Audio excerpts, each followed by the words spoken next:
control changes in phenotype or gene expressions that's caused by mechanisms. What do?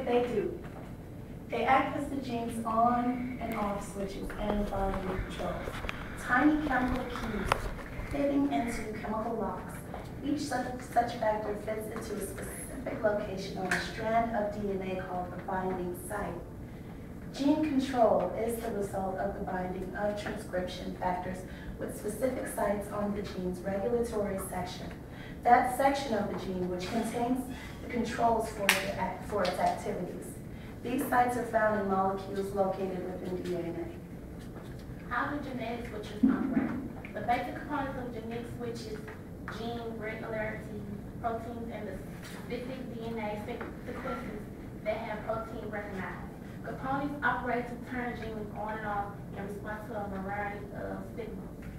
How genetic light switches control most groups.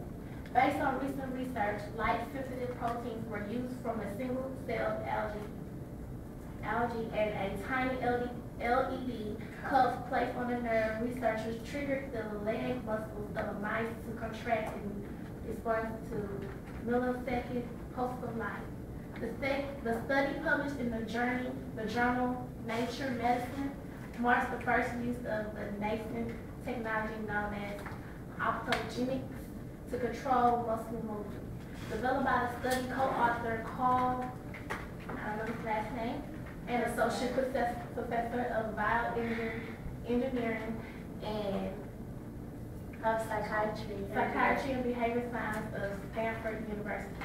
Optogenics makes it possible to stimulate neurons with light by inserting the gene from a protein called Channel rhodopsin 2 from the green algae.